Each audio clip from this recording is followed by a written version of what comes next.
Friends, हम आज थोड़ा सा पिस्टन रिंग के बारे में डिस्कस करेंगे कि पिस्टन रिंग वीक क्यों होता है, पिस्टन रिंग ख़राब क्यों होता है, इसके बारे में करेंगे। तो उसके कुछ सिम्टम होते हैं, जैसे हम लोगों ने ड्रॉ किया है कि 5 सिम्टम ऑफ द वॉल्व।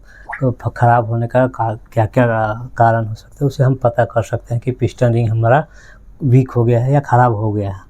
तो पहला जैसे होता है एक्सक्लूसिव ऑयल कंजप्शन बढ़ जाता है। ऑयल कंजप्शन इन सेंस आपने इंजन में ऑयल डाला, मान ये आपका 10 लीटर ऑयल डाला, ठीक है, और आपने जैसे चलाया 1000 किलोमीटर आपने चलाया गाड़ी, इसके बाद ऑयल आपका हो गया 8 लीटर।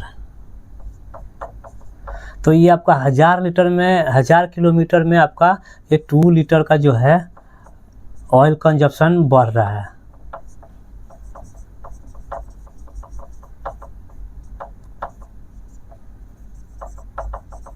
ये आपका 1000 किलोमीटर पे 2 लीटर का ऑयल कंजप्शन बढ़ रहा है, जबकि ऐसा नहीं होना चाहिए। जैसे कंपनी बोलती है, सबका अपना मैन्युफैक्चर बताता है कि हमारा ऑयल कंजप्शन कितना है, तो सब कोई देता है कि 1000 किलोमीटर में हमारा जो है ऑयल कंजप्शन 150 ml होता है या 1 लीटर होता है। सब लोग अपना अपना मैन्युफैक्चरिंग देता है कि हमारा कितना ऑयल कंजप्शन होता है। उससे ज़्यादा जा रहा है तो उसमें हमारा एक रीज़न होता है कि ये पिस्टन रिंग हमारा वीक हो गया है।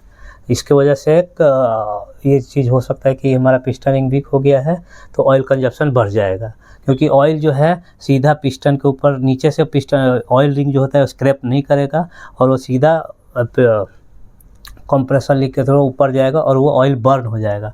बर्न होने से फिर यहाँ पे अब दूसरा सिस्टम, वही ऑयल बर्न होने की वजह से वाइट और ग्रे स्मोक आना शुरू हो जाता है। तो ये भी एक रीज़न होता है, जैसे कि वाइट और ग्रे स्मोक आएगा तो भी आप अंदाज़ा लगा सकते हैं तो कि हमारा पिस्टन रिंग जो है वो वीक हो गया है।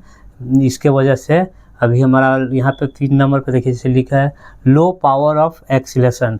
ये पिस्टन रिंग लीक होने की वजह से यहाँ पे पावर हमको नहीं मिलेगा, जिससे हम एक्सीलेटर देते हैं गाड़ी लेकिन मूव नहीं करेगा, ज़्यादा एक्सीलेटर देना पड़ेगा। इसके लिए वो लो पावर का प्रॉब्लम आने लगता है, ठीक है। इसके बाद चौथा हो जाता है ओवर और लेस ऑफ पावर और पुअर परफॉर्मेंस। तो ये भी एक रीज़न होता है, ओवर और लेस पावर हो जाता है क्योंकि यहाँ से कंप्रेसर लीक हो गया, ऑयल कंजप्शन बढ़ गया। इसके वजह से पुअर पिकअप हो जाता है, परफॉर्मेंस अच्छा नहीं दे पाता है, गाड़ी जो है लोड नहीं ले पाएगा।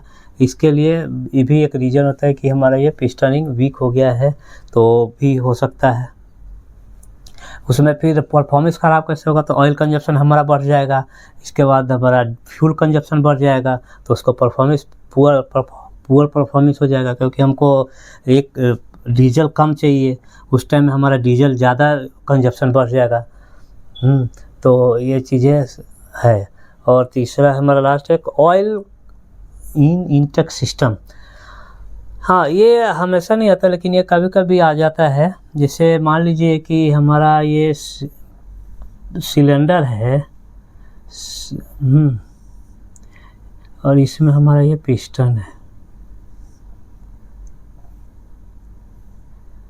यहाँ से ऑयल जो है, ये ऑयल आता है इधर से, ये कूलिंग करने के लिए पिस्टन और ये इसके रिंग के बीच में ये स्लीव जो है हमारा इसके बीच में रहता है, और ये कूलिंग करने के लिए, लुब्रिकेशन करने के लिए पिस्टन को और रिंग को, दोनों को कूलिंग करने के लिए, लुब्रिकेशन करने के लिए। तो बीच में क्या होता है कि रिंग वीक हो गया तो ये दोनों के बीच में गैप बढ़ जाता है। गैप बढ़ने की वजह से ये ऑयल सीधा कभी कभी ये ऊपर आ जाएगा। उस टाइम में हमारा इंटेक वाल्व ओपन रहेगा, उसमें दिखेगा, नहीं तो एग्जॉस्ट वाल्व ओपन हो जाएगा, तो एग्जॉस्ट वाल्व में वो बर्न होकर निकल जाएगा, जिससे हमको स्मोक के थ्रू, यहाँ पे लिखा है ना वाइट और ग्रे स्मोक एग्जॉस्ट सिस्टम को, तो ये इधर से आ जाएगा तो भी हमको मालूम हो जाता है।